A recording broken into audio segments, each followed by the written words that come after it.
Hi everyone, Charlie here with another episode of the Cherry Podcast. This week it's a special episode because our own Grayson caught up with Doma and Sauce, the boys from Double Coverage, to join them as part of their Magnificent Seven interview series where they're interviewing different hobby figures around Australia on how they got started in the hobby and what they think might happen in the hobby in the future. Definitely listen to the other entries in this series with the Double Coverage boys. They talked about how Cherry got started, what Grayson collects, and what he thinks could be the future of the hobby. Thanks for listening, guys. Subscribe to Double Coverage wherever you find them, and we will see you on the next episode. Bye. Live it, breathe it, love it. All sports, double coverage. What's going on, ladies and gentlemen? Welcome to Double Coverage. We hope you're still living, loving, and breathing sport. I'm Dom with the great man Sauce. It is Magnificent 7, episode number 3, and we've got a very special guest today. We're so glad we've got him on. Finally, we've spoken to Charlie numerous occasions, but Saucy, who have we got today? Today we got the big G unit, Grayson, from Cherry Collectibles, the number one hobby collectibles store in the country here in Australia, world renowned. In the world, Gary V's friend. He's worldwide. This guy, so he's friend of Tyler, friend of Gary, friend of Dom and Sauce. That's the big one. So.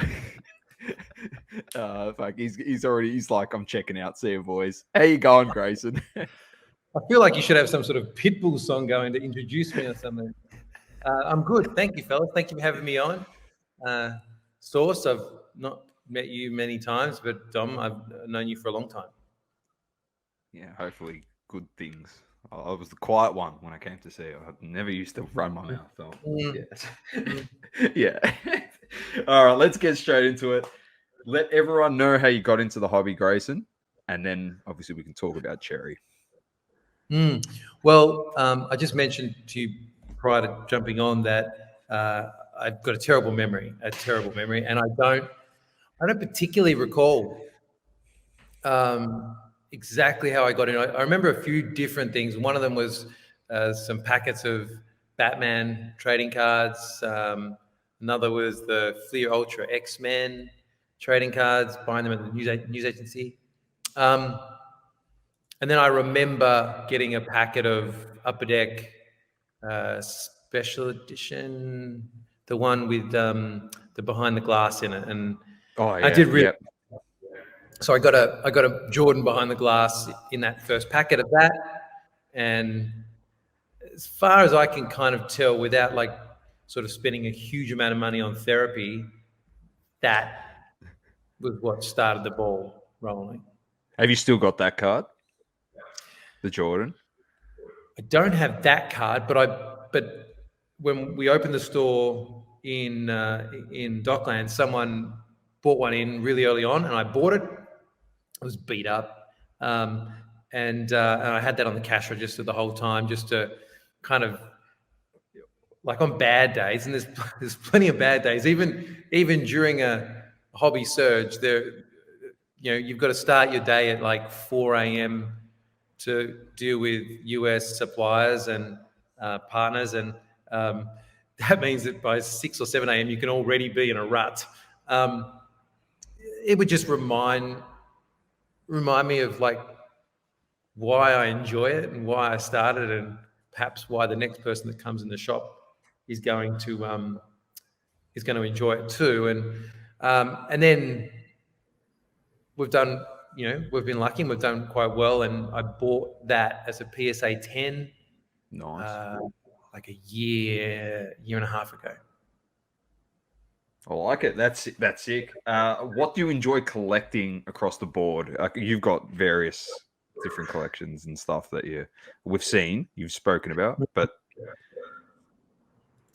I collect. I like a lot of Marvel sets. I pick and choose Marvel, but I love the the Marvel Gems set. That's probably my favorite set in terms of something that I've really enjoyed collecting.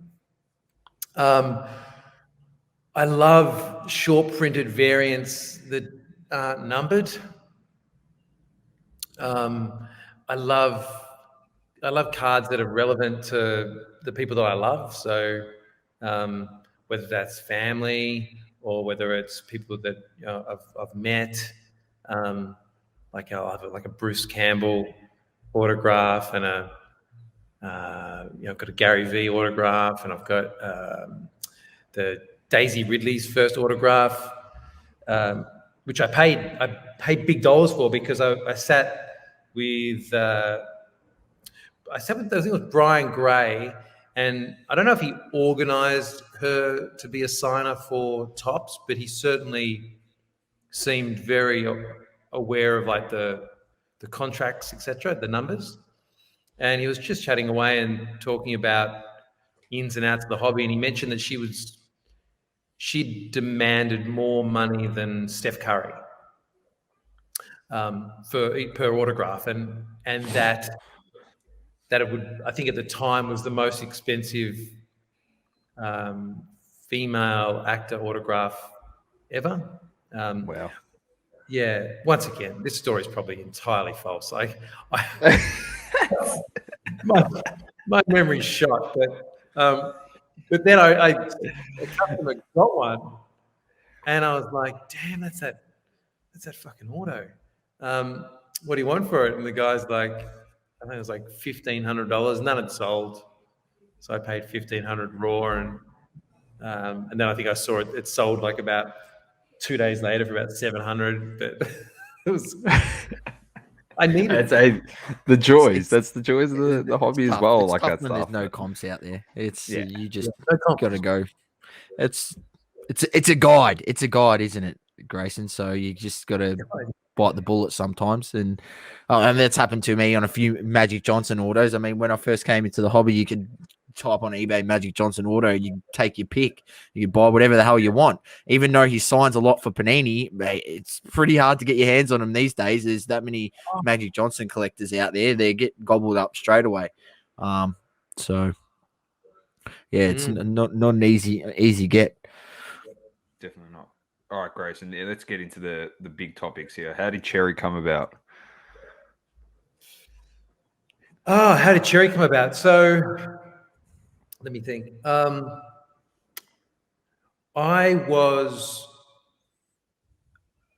lost my job. I've told the story a few times. I lost my job, and I had I needed to just make enough money to go to restaurants, and I just started seeing my now wife, and we wanted to do something, and wandering around a market at the Caribbean Gardens Market, Malcolm, who I think are Dad and Dave's, big shop. He's probably the biggest seller of trading cards at the time, and still probably one of them. Like, I haven't been to it recently, but very smart guy. He was selling them. I bought a box, and I was like, wow, these are really cool. Perhaps we could do something in this space. And I looked, no websites that I could find, and figured that I could probably build a website and use the same kind of buy sell mentality that I'd done years before with Transformers and then with DVDs to acquire them internationally and then resell them here. And our goal was to make a couple $100 a week. It ticked over fine, hit the markers, and it kind of just grew from there. I remember I had it must have been 2009. A guy who still collects. He's still got an amazing collection too. He teases me every now and then with the text going, "I'm thinking of selling," and for 3 days I'm trying to convince him to sell. We can keep the shop going for about 2 more years if he does. Big collection, it sounds like it. It's a big collection. It's a beautiful collection too. So he contacted me and said, "Hey, can you bust a box for me and then send me it on YouTube?" I was like, "Sure." So filmed that. I thought it was weird. I thought it felt very strange. Did that, and he loved it. And then a few more times, and then someone else asked me to do it. And then he called me one night at about 10:30 at night. I don't know what, I was young then, so I was still awake. And he said, "This guy in the US does it live. You should try it." So did it, and bang. Unfortunately, he'd asked me to do a box of Absolute 0910 for him, and he must have had a bad week with bills. He said, "Listen, sorry, but I'm going to have to cancel." And then, so I sold it to another guy live, and he hit the Blake Griffin Logo Man Auto 101. So at the time, it was the best card, literally the best card in the hobby. If we could have done Instagram then, I probably would have enough sort of followers to release a Topps branded soccer product. The Grayson special. Yeah. It's good. He's branching out. Don't worry about the Steve Aoki top set. Just worry about the cherry tops Champions League soccer set, mate. There's a lot. Don't worry. There's a lot on the cards with you. Like, that's happening at the moment. We'll get to that in a moment. So the next one is like how has Cherry like become the name that it is in the hobby today? That can be through like your marketing, your staff that you've got on board. I definitely know I've been in some lives before, and because obviously they've seen that I'm an Aussie. I've been in some clubhouses before and I've asked questions. Like I spoke to Terry once from Panini in a clubhouse, just asked a question, and it was a soccer question at the time. And he goes, "Where are you from?" And I go, "Australia." And he goes, "Oh," and he just started rattling names. He goes, "Oh, you don't know Grayson by any chance? Just let's have a public chat." Just after ask, okay, "Yeah, I do." He's like, "Oh, great guy. Yeah. I was speaking to him last week." And so it's like stuff like that. So how did Cherry get to where it is today?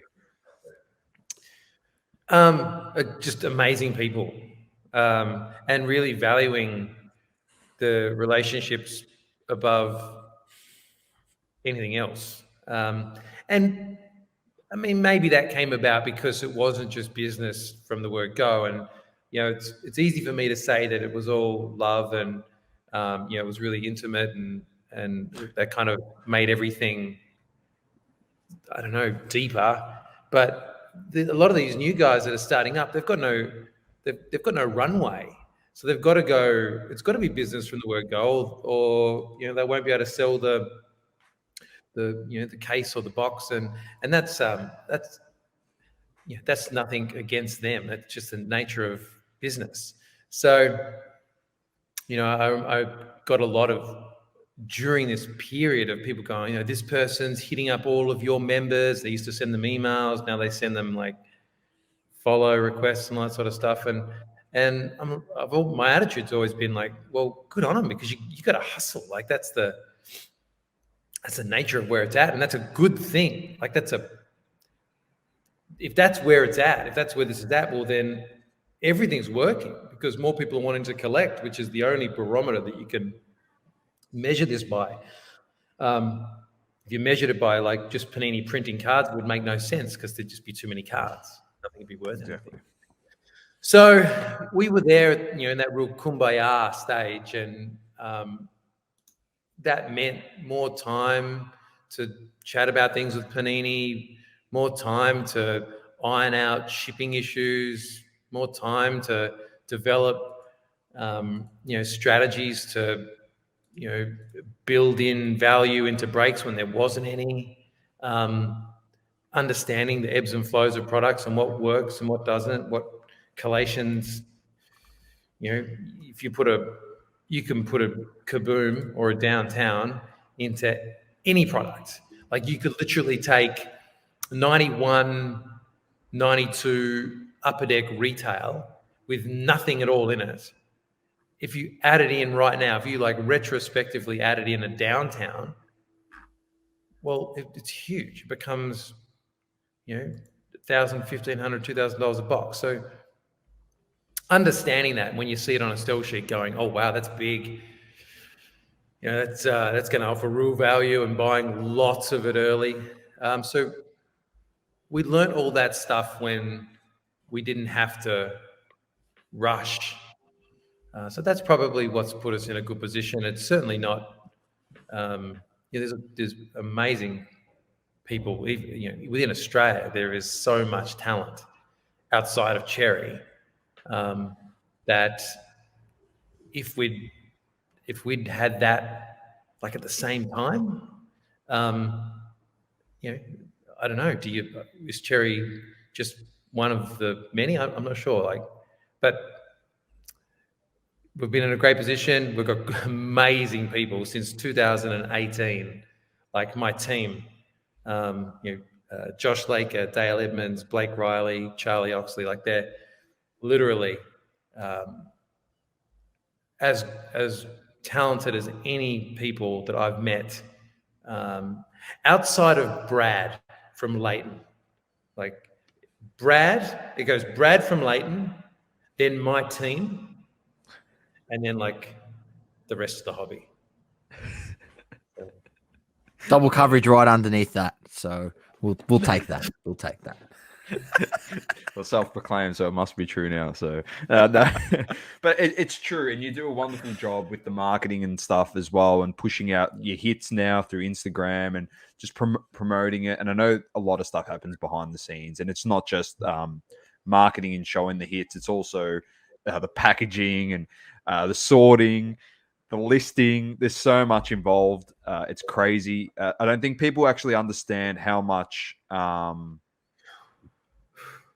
Having a panic attack just to say it. Yeah. It's like, I don't think people understand how much, like the volume of cards that come through a shop like yours. Can you just give a quick insight into that? The volume, just how much? So, because it's not easy. It's not. It's just Grayson and a team of 5 people, and they do everything. It just doesn't work that way.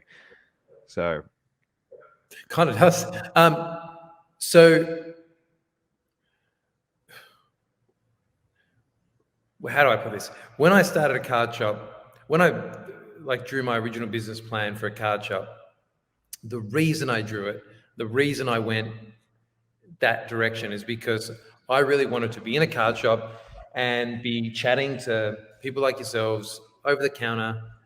You'd be busting packets of a box, and you'd work your way through it. And at the end of the day, we'd be like laughing, and I'd probably buy half your cards back and then resell them. And that's how that kind of looked to me. And that's what I grew up with, and that's what I wanted. And I enjoyed that. It's like a restaurant, but with cards rather than food. The reality in kind of a post Jeff Bezos world is that it becomes, everything is order fulfillment, everything. And quite often that person who's at the counter is a pain point to that order fulfillment, particularly when you're a small business with who's made a business decision to sell a single box of cards to 30 people and not necessarily include a huge amount of additional service cost for that.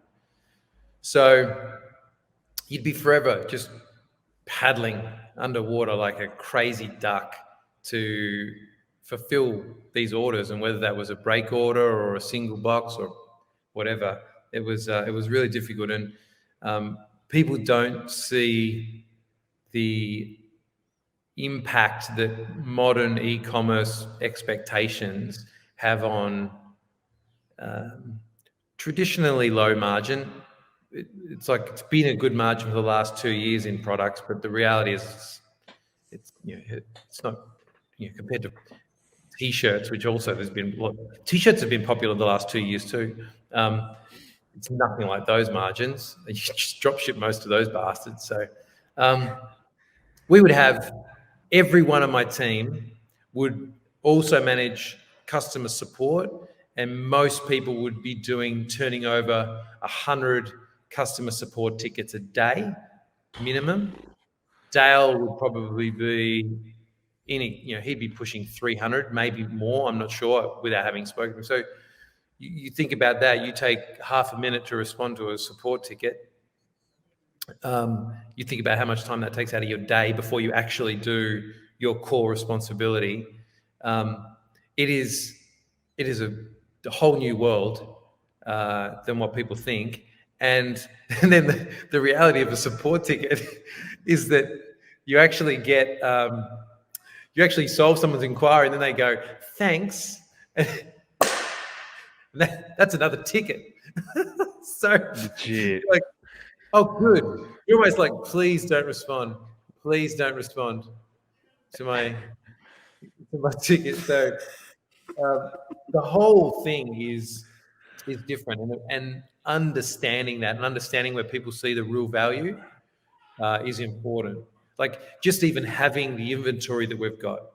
So being able to have the inventory available is like a $50,000 server cost just to have those, not just appear.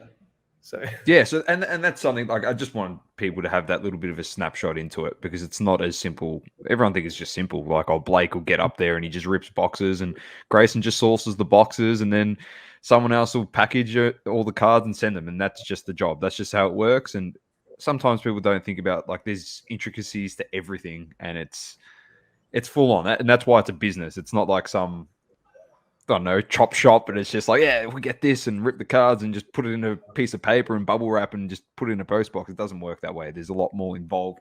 Just about that distribution and relationship with people at, like, obviously you got a relationship with people at Panini, which help you with allocation. But outside of Panini, how do you go about sourcing product? Because it's not just Panini. Well, you can correct me if I'm wrong, but it's not just Panini that give you all the product. No, it's you've got to have numerous partners for product, and I tell most people that sort of get into this the same story, and that is that you want to have really good relationships with Card World, with Blowout, with Steel City, with at least one US distributor, because you need a lot of product, and you need to be able to get into the mindset in this particular hobby of speculating. And that means when someone calls you and offers you, 20 cases of Mosaic Euro Soccer, which is struggling, that you say yes, because at some point in time you're going to be leaning on them and wanting 2 cases of Formula One Dynasty, and they've got a decision to make.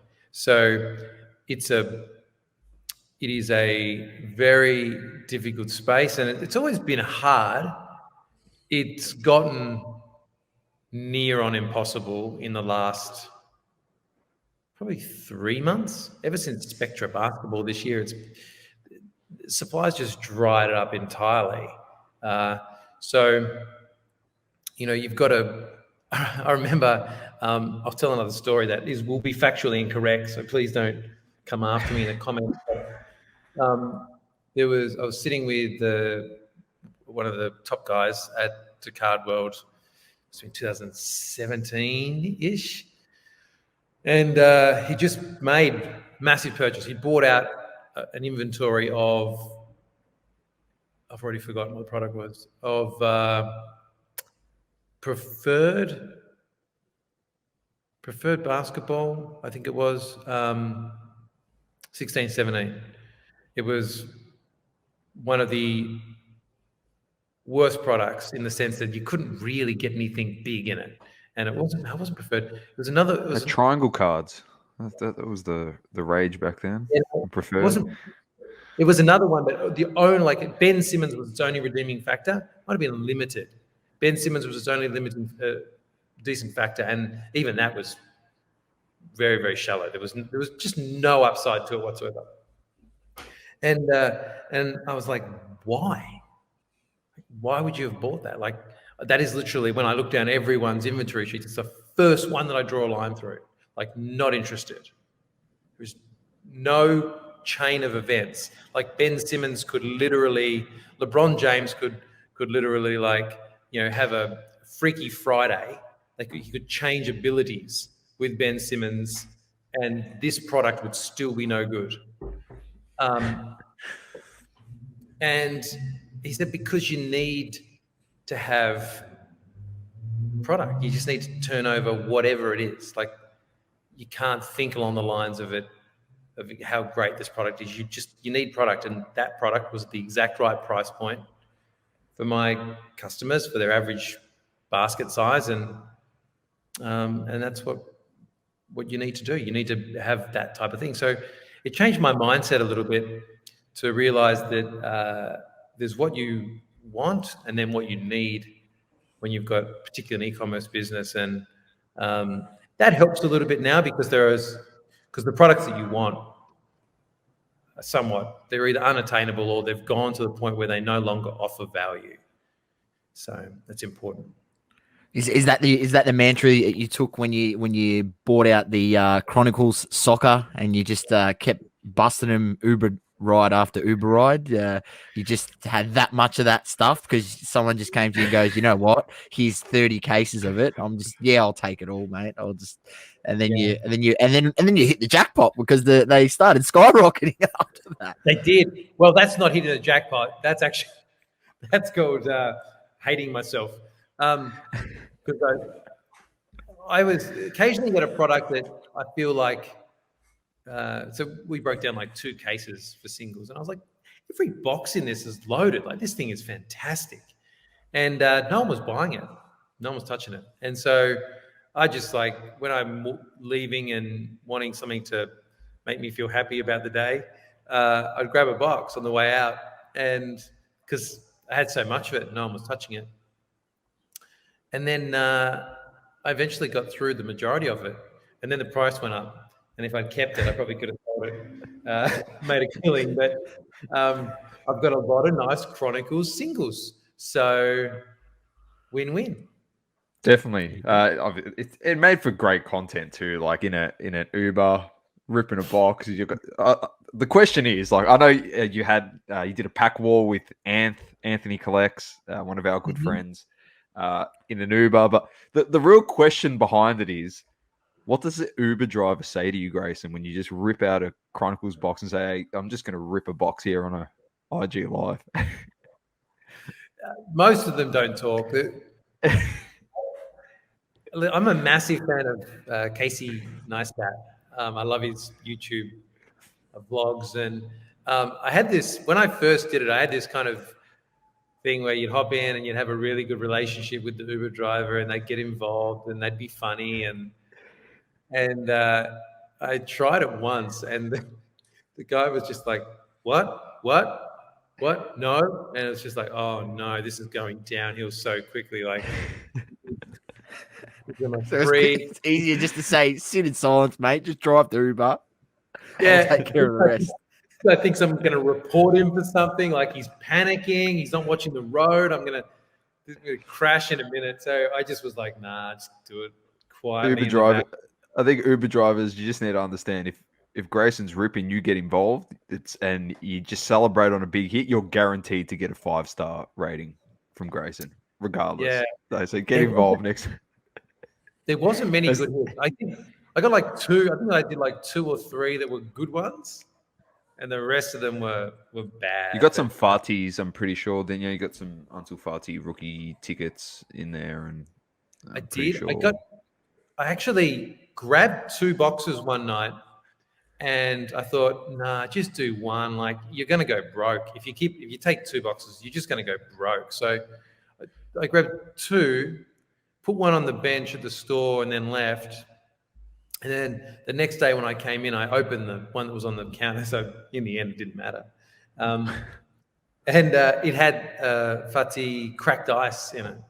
Wow. So Yeah, so I was like, why didn't I have that one on cam? Like that would have been brilliant. Oh, that's a sick card. That is a very nice card. Nice card. Very, very nice. Just a quick one, last one, really on some about the logistical side of things with Cherry. But you mentioned it a bit earlier, but pricing your breaks accurately, obviously, and on top of that, how important is it?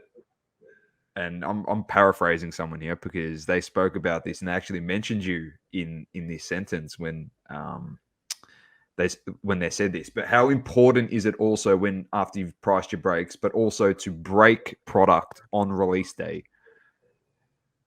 How important is that?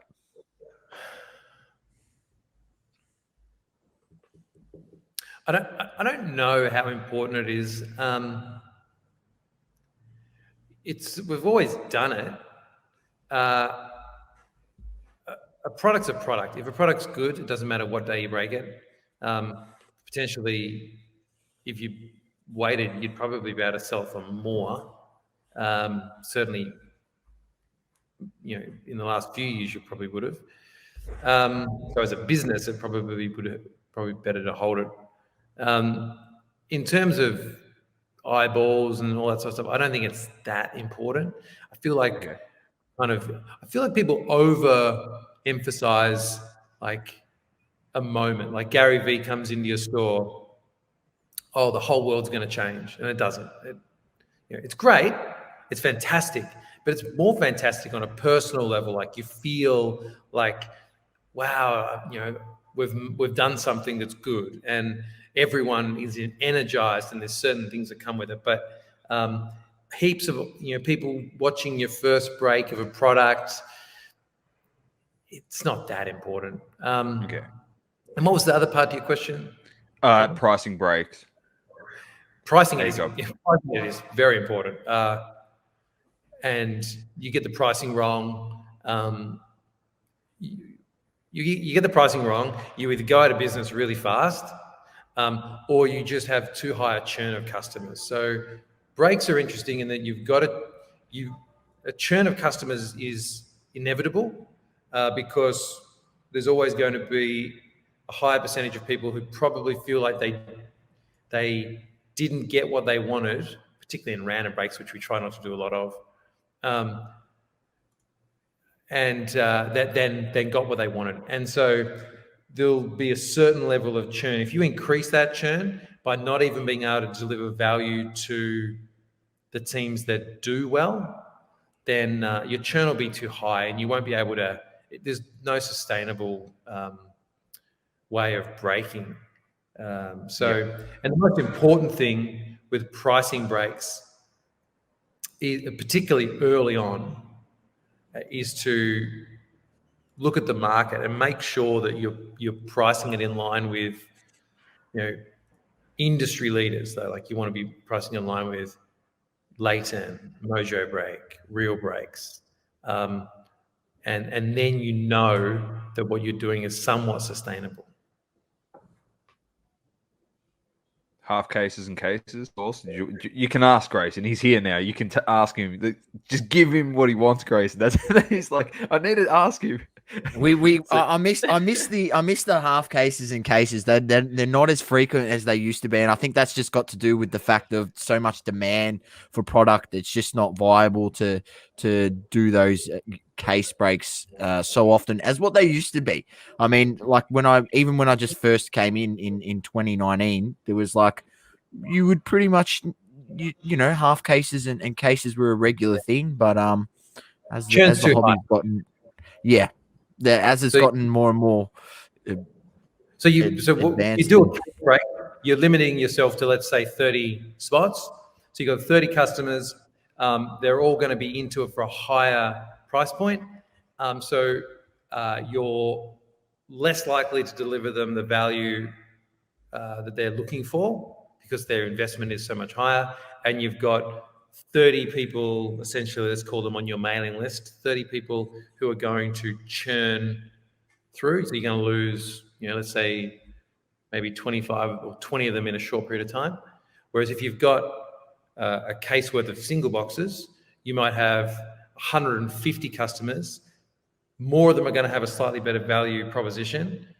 So at the end of that case, you're probably still going to be stuck with a mailing list of people who haven't churned of, 70 versus 10. It doesn't, in a business model, it just doesn't stack up. And it'd be fine. Like if you had 100 cases and the cases were $1,500, $2,000 each, then yeah, you'd be doing case breaks nonstop. Or if you had a huge supply of customers who had that card size, like a platinum card breaks do, which they've done a lot of hard work to establish, and latent, then you can get away with it for longer.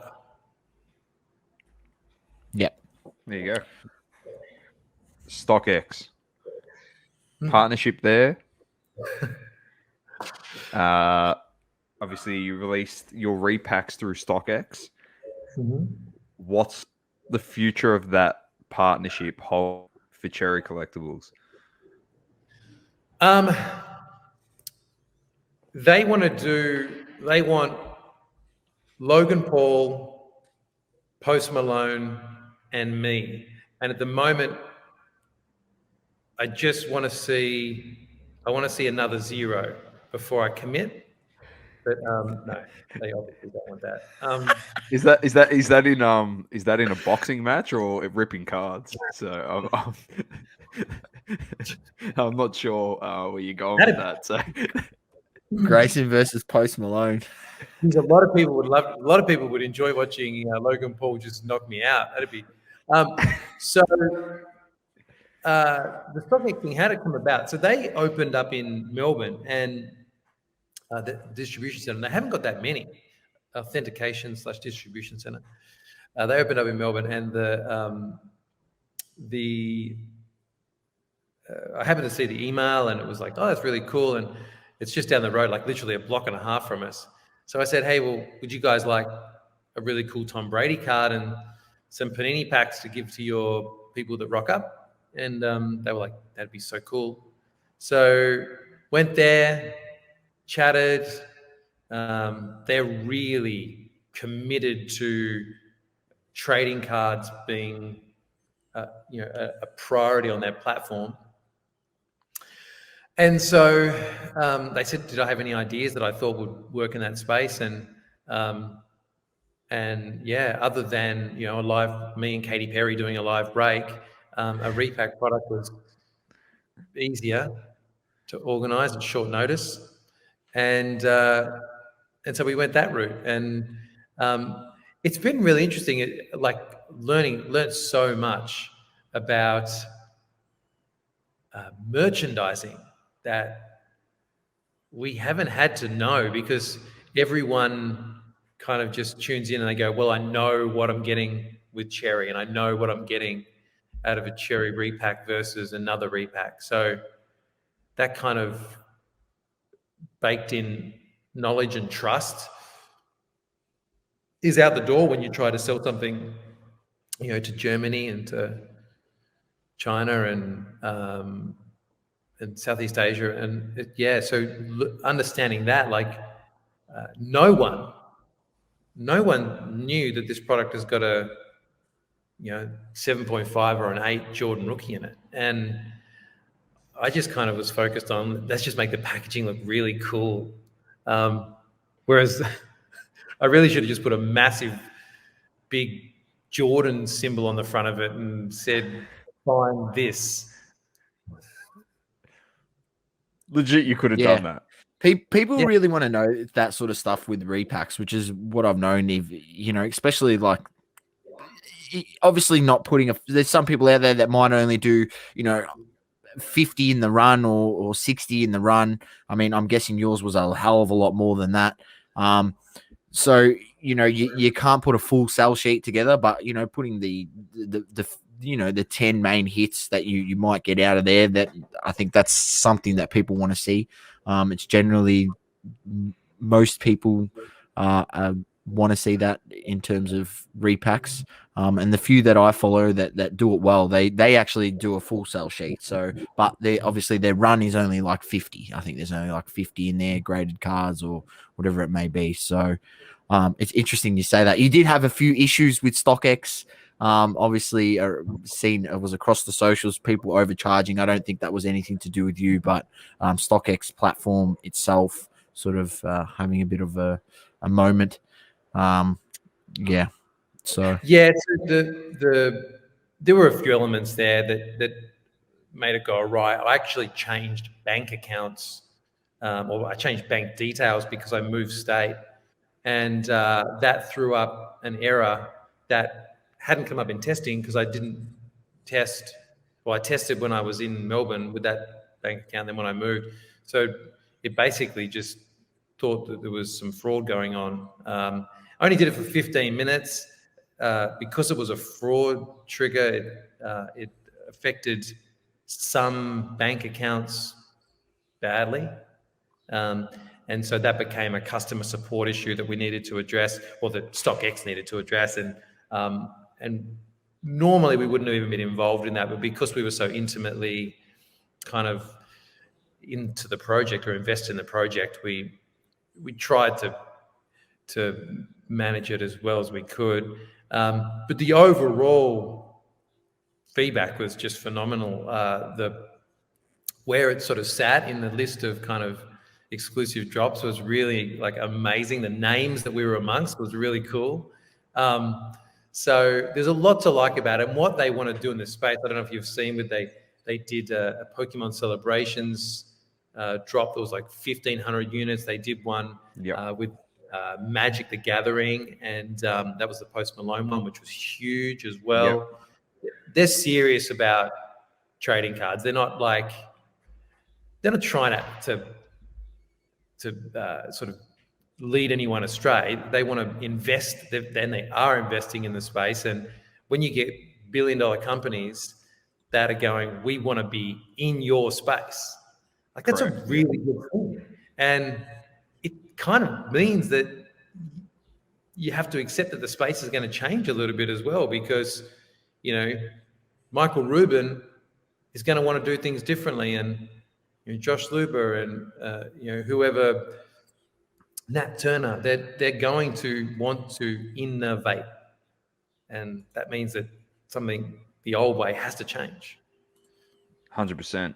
Any chance there's going to be this is the last one on StockX, but any chance there's going to be a StockX / Cherry Collectibles Australian National Card Convention? That on the cards? It's never been discussed, but it sounds like a great idea. Like, just send me the business plan. I'll have a look at it. Hosted by Double Coverage.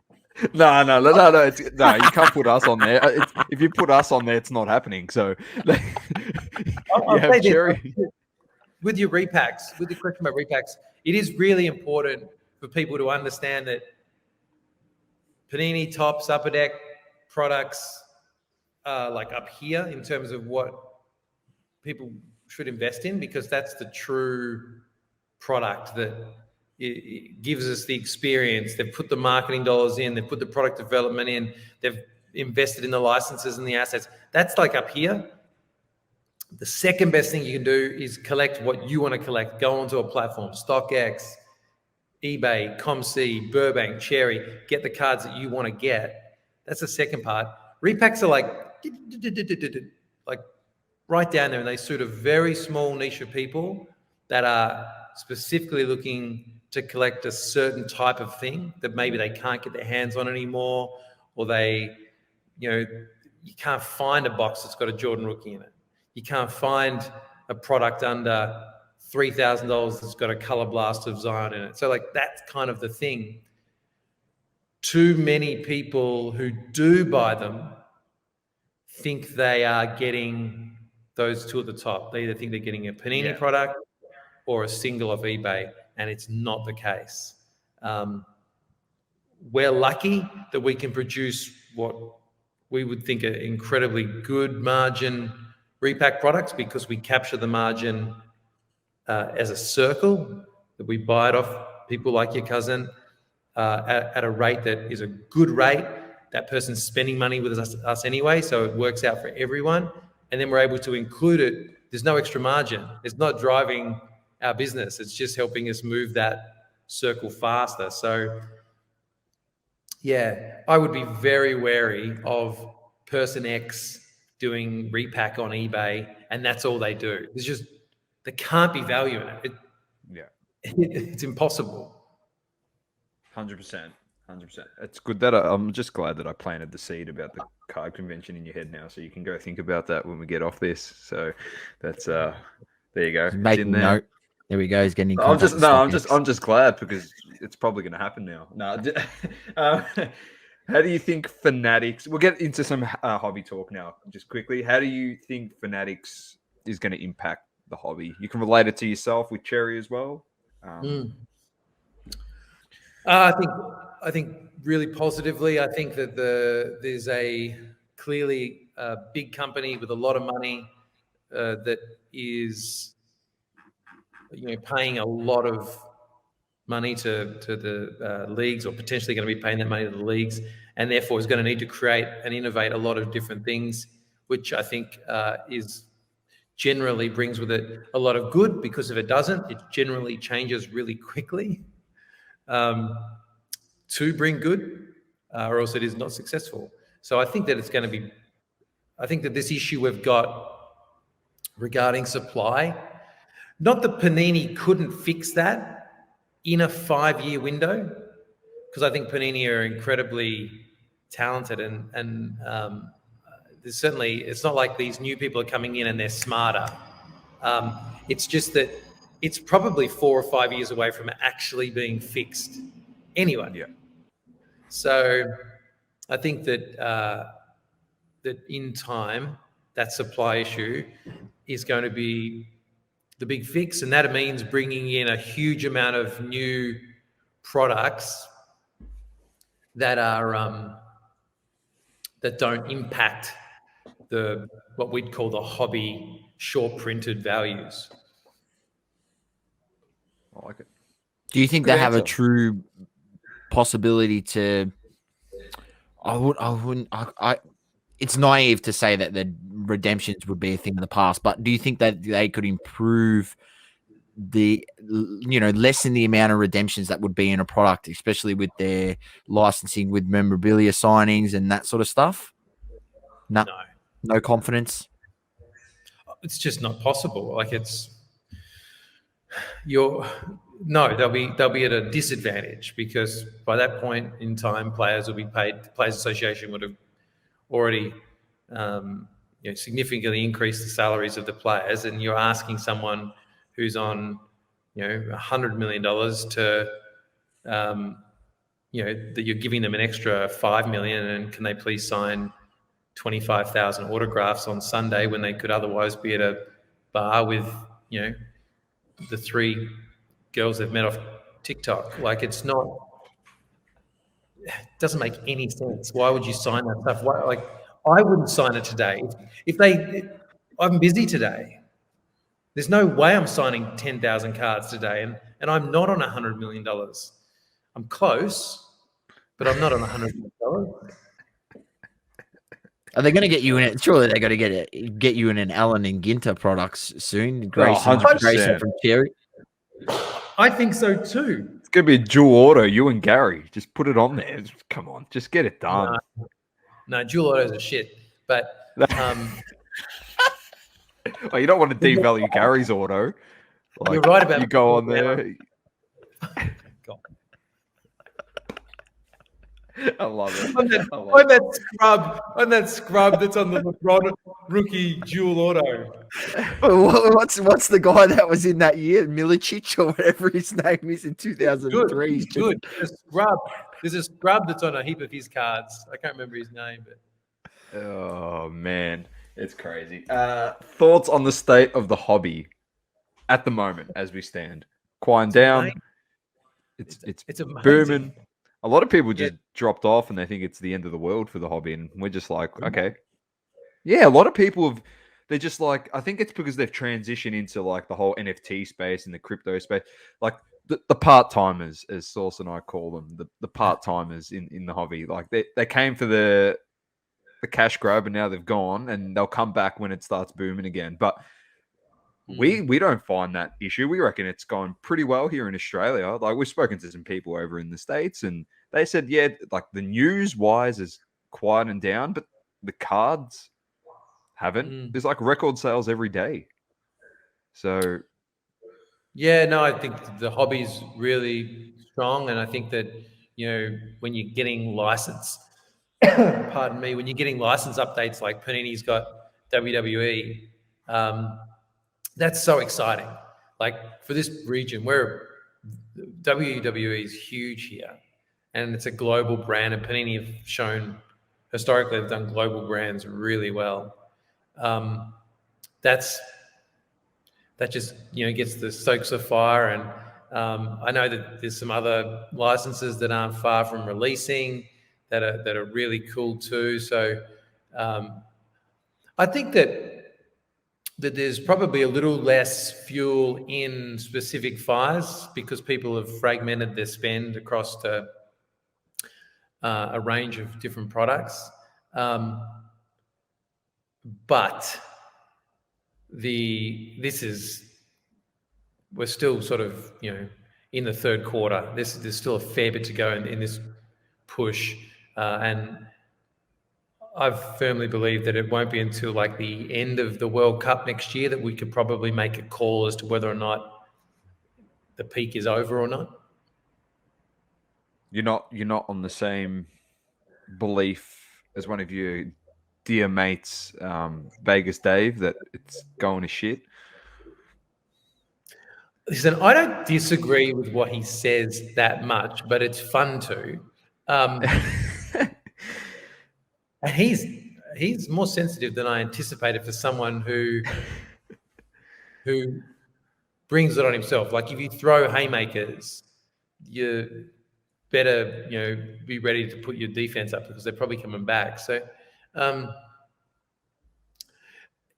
the reality, what he was trying to say, I think, was that people are over-investing in highly printed cards rather than in short printed cards.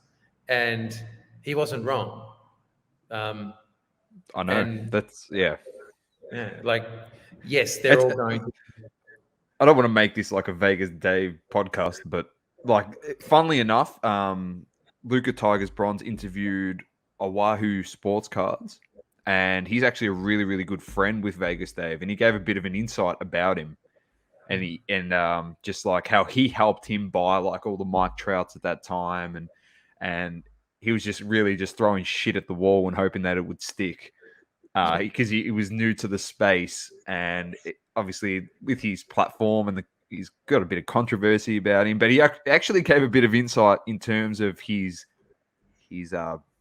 betting that he sells, like the tips that he sells and how he goes about that. He'd be like, he'd offer up 4 picks, but on the side, he's actually he's hedging his bets on like 6 different things just in case he does lose money. So he said there's a lot of things there that people have to understand. It's not like, oh yeah, this guy's the king of betting and he hits everything. So, but it's just with everything. So that's the whole thing as well. Just trying to put the moral of the thing is, like, you're muted, Source. The moral of the thing is, what is the moral? The moral is you don't need to believe like everything. He hedged his bets with Derek Carr, and it's not going well, mate. That's all he got. But it's like everything that people say isn't guaranteed to be factual in the end of the day. There's things that happen behind the scenes. Oh, so what you're saying, Dom, is people talk shit? Yeah. That's generally the case. Yeah. I don't know what is. Yeah. You should ask that question. Yeah. Grayson, do you tell? Yes, I talk lots of shit. It's on my resume. Yeah. The thing with that space is that the amount of marketing dollars available from betting companies, and particularly the betting companies in the US, because they weren't able to advertise directly for many, many years, only recently. That amount of money, even in Australia, like when I was working in that space, they would throw hundreds of thousands of dollars at mediocre projects, mediocre. So if you are developing a following and you're going to be the face of them to an extent, you're certainly the face of a certain range of odds, the amount of money that is there for you, and you know, if you've got the audience, is huge. So he never needed his tips to be right. He just needed his tips to be followed. Yes. So he says things, why did Logan Paul get a Charizard box? Because he needs followers to subscribe to pay-per-views. Where are you going to get the most followers quickly? Into a Pokemon brand, and you absorb a whole bunch of people who previously probably weren't following him. So he gets Vegas Dave, he's got all these people. Okay, there's another trading card. Okay, I'll get them too. That's a big audience. I'll get this other big audience that's slightly related. It's just numbers, and good on him. Like, well done. Yeah. So what you're saying is we should probably just start flaming you, make it go viral, and try and steal some of your followers, and then we'll jump onto like everyone else on the internet.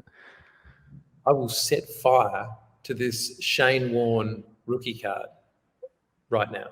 Don't do that. Please don't do that. Is that actually his rookie? Because I've been looking for. They're not cheap. The only one I could find is like about $500 on eBay or something.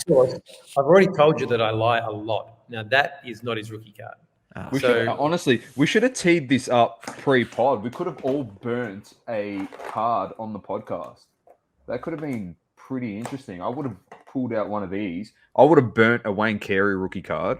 You could have burnt Shane Warne, and Source could have just burnt. I don't know. He loves Nick Claxton. He could have put some Nick Claxton card or some shit.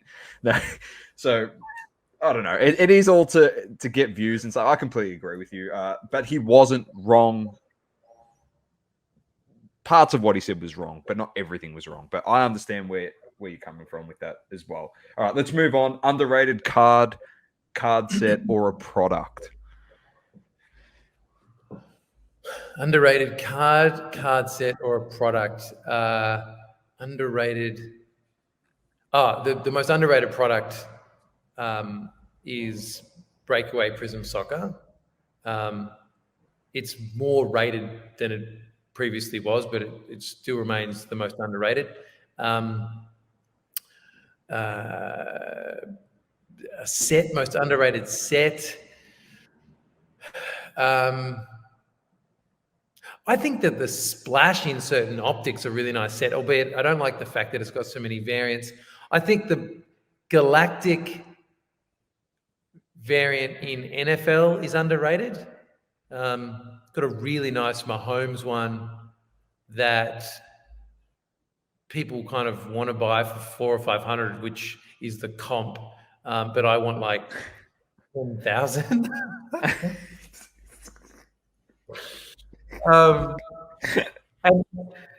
And that's not a bad thing. No, is it? No. He's playing like he's worth $400 at the moment. So yeah, that's a bit hard. That's a bit harsh. That's a harsh on my homeboy. There you go. That's a flame. We'll cut that. We'll tag him, and away we go. Card set, a product. Did I miss one? I can't remember. Oh, you could have just picked one. I should have just said that to you. I'm making you think too hard. Your favorite card in your collection? My favorite card in my collection is that Daisy Ridley autograph. One, because I've got a daughter. She's 4 now, and I bought it because of that. I thought she represented, like, Star Wars was such a big part of my childhood. And whilst I'm not woke, and certainly not as woke as a lot of people, I did feel that it was a really good move in that license, creating a really strong female lead, and I thought she did that well. I like the fact that she wanted more money than Steph Curry too. That was cool, and knowing that story, I was like, that's really, really cool. And it's a good card. It's a really pretty card. It was a redemption that was not going to be fulfilled for a long time. So they negotiations or whatever supposedly, fell apart, and so the redemption actually wasn't even for the redemption was like for a Star Wars person, and that's what it was. That's what I paid $1,500 for. It wasn't like this is going to be Daisy Ridley. It was just, Wow. we haven't locked in yet. So there's a lot of reasons I like it. And yeah, one day it'll be my daughter's and she'll get the full story and she'll be like, yeah, okay, that's boring. Next. How much is it worth? Sell it. My favorite product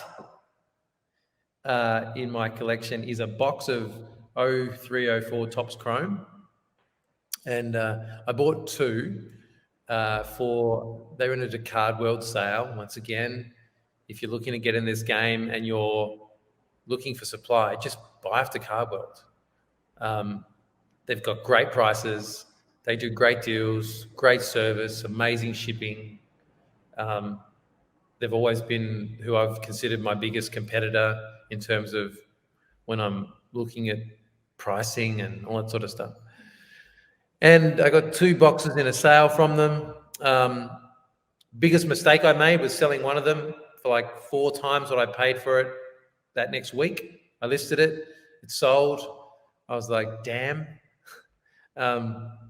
Kept one once again for my daughter, and it's I paid like $1,000 and something for it, and God knows what it's worth now. So be worth About 23,000. by the time she's old enough to watch this, it'll probably be worth a lot more. Hopefully, it's 230,000. Wouldn't that be nice? That'd be good. I mean, she'll sell it. The box of 86 Fleer Ridley. worth, so that should be on par for that. So 86 Fleer is worth X amount. Should be able to get to that point. Maybe she'll break it. Maybe she'll break it with Cherry and put the Daisy Ridley order in there with the Topps Chrome. Imagine that.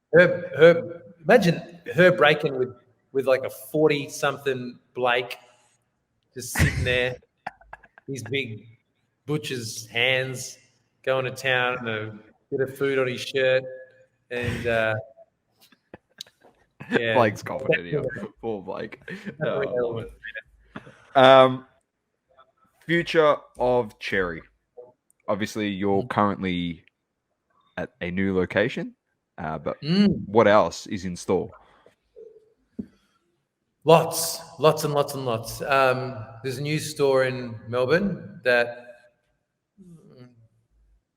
depends on how good Josh is with a paintbrush, but that could open up in December. Have you got a location for that? It's going to be in the city still. Okay. It's going to be like 5 times the size.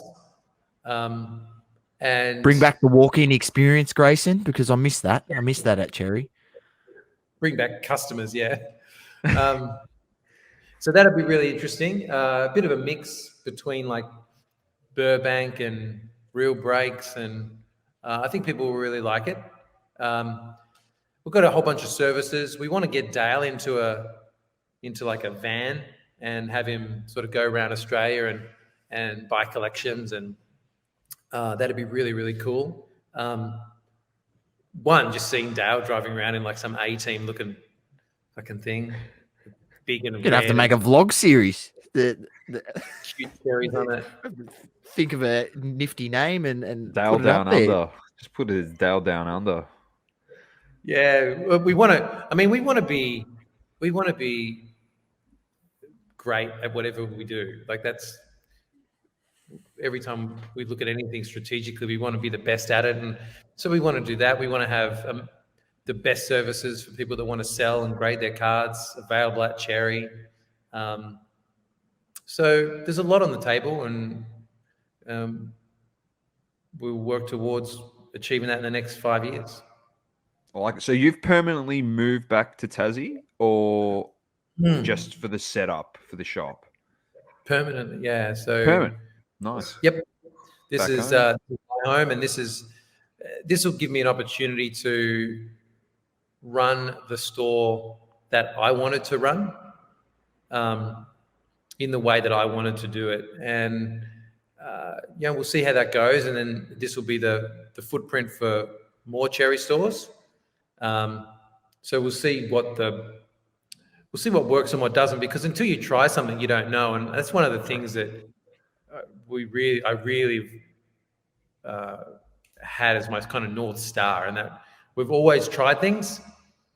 They don't work, we move on. And we use data to make that decision. We don't use, 10 comments out of 100 that might be horribly negative. We weigh them up, we look at what the root is of why they're so negative, and then we try to work that into our improvements. But we always use data and numbers to determine what works and what doesn't. And I think that we're going to learn a lot here in Tasmania. That's great. It really is great. You've come a long way. And once again, thank you so much for your time. Everything about Grayson, Cherry will be in the description of this video and this podcast when it comes out. But thank you once again for your time. We really do appreciate it, mate. Thank you, Source, Doma, and thank you for having me as part of your magnificent 7. Yes. Good film. It is a good film. It's a good film. Thank you for coming on, mate. Thank you so much. Thank everyone who takes the time to listen to this, and particularly an hour of me talking, which is something that I normally have to pay people a full-time salary to do. So there you go. That's we'll take that. That's part of the job when you sign up to work for Cherry Collectibles. Ask anyone. Anyway, I love it. On behalf of myself, the great man Sauce, and Grayson, keep living, loving, and breathing sports. Double coverage. Peace.